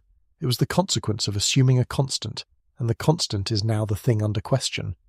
In the space of about 2 years, the ending of the universe has gone from a known quantity to an open one, and almost nobody outside the field has noticed that it happened. That is a strange thing to be true. It is stranger still that the reason it happened is a measurement of the width of a sound wave that stopped travelling 13.8 billion years ago. So where does that leave us tonight? We have 3 separate pressures on the same model. We have 2 assumptions holding that model up, and both are being pushed on. We have an ending that has quietly become provisional, and we have a great deal of extremely careful work by people who would much rather the anomalies went away. The question I posed at the very beginning was not whether deep space is changing. That much is measured, repeatedly, from several directions. The question was which of those changes we can actually explain, and whether they are separate problems with separate answers, or several views of one thing we have not yet learned to name? It is time to answer that. Let me sort it, because the honest answer has two halves and the halves are not the same size. Start with what is changing and understood, because a good deal is. The stars move, and we know why. They are orbiting the centre of the galaxy at different radii and different speeds, and their apparent fixity is an artifact of distance. The galaxies recede, and we know why. Space itself is expanding, and the relationship between distance and recession speed follows directly from Einstein's equations applied to a smooth universe. The Sun changed neighbourhoods 20,000 years ago, and we know why. It is orbiting the galaxy and drifting through a patchy interstellar medium left over from ancient supernovae. 3 objects from other stars have passed through in 8 years, and we know why. We built survey telescopes capable of catching them, and they had been coming through unnoticed the entire time. The heliosphere breathes with the solar cycle. The gas outside it gets denser further out. All of that is change with a mechanism attached. Now the other half. We do not know why the expansion is accelerating, not in any sense that would satisfy a physicist. We have a term in an equation, we have a number attached to it, and we have a name, dark energy, but we have no account of what it is. The one theory that offers a candidate, quantum field theory's energy of the vacuum, produces a number too large by 120 orders of magnitude, and has produced that same wrong number, unrepaired, for over half a century. We do not know whether it is constant. The largest 3-dimensional map of the universe ever made prefers that it is not, at between 2.8 and 4.2 standard deviations, and that preference points at a phantom crossing that the simple models cannot produce. We do not know why the expansion rate measured from nearby stars and the expansion rate calculated from the oldest light in the universe give different answers. 15 years of increasingly precise work has eliminated the obvious explanations, at 8 standard deviations in the case of the leading one, and the gap has grown rather than closed. We do not know why the counts of distant quasars and radio galaxies are lopsided by 2 to 4 times more than our motion permits, in independent surveys at independent wavelengths, at above 5 standard deviations, along an axis that keeps pointing to roughly the same place. We do not know why the largest features in the microwave background are aligned when they should be random, why one hemisphere carries more power than the other, or why there is a patch of sky in Eridanus colder than any reasonable model produces. And we do not know why we happen to be alive at the one crossover point in cosmic history, when the density of matter and the density of dark energy are comparable. That is the list. And when you set it out like that, something becomes visible that is not visible when these are reported one at a time in isolation, which is how they are almost always reported. They are not scattered. They cluster. Every unexplained item on that list attaches to one of exactly 2 assumptions. The first is that the energy driving the expansion is constant, unchanging in time. That assumption is what the DESI result questions directly, what the vacuum catastrophe undermines theoretically, what the coincidence problem makes suspicious, and what several of the proposed fixes for the Hubble tension would have to abandon. The second is that the universe is the same in every direction, unchanging in space. That is what the dipole anomaly questions directly, what the large-angle alignments in the microwave background hint at, and what any genuinely lopsided universe would destroy. Constancy in time, sameness in space. Those are the 2 walls holding up the standard model of cosmology, and every single unexplained measurement we have discussed tonight is pressing on one or the other. That is not proof that they share a cause. It might be coincidence. 3 separate problems that happen to attach to the 2 places where the model is thinnest, which is exactly where you would expect any problems to show up regardless of their origin. But it is the reason people in the field have stopped treating these as a collection of curiosities and started treating them as a pattern. Now, remember the sentence from part 2. In 1998, a young astronomer ran a fit and the number came out with the wrong sign. It was small then, a single minus symbol where a plus symbol belonged, in one analysis, on one screen, which he assumed for weeks was his own mistake. Look at where we are now. The Hubble constant comes out with 2 different values.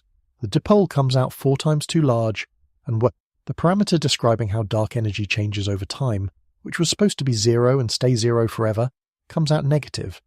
Over and over, at the edges of what we can currently measure, the numbers are coming out with the wrong sign. What was once a single anomalous minus symbol has become the recurring signature of a model being tested past the boundaries of where it was built to work. And remember the other phrase. Dark energy, I said, is a name attached to an effect. I think that phrase has grown too. It was a description of one term in the equations.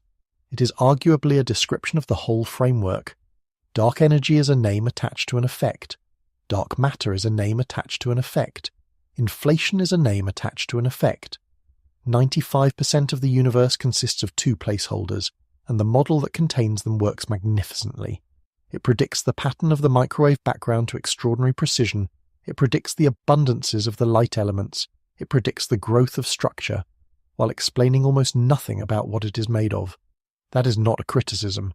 It is a description of an unfinished science, and it should be said without cynicism, because a framework that makes correct predictions about things it does not understand is an enormous achievement and also a signpost saying that something deeper is missing.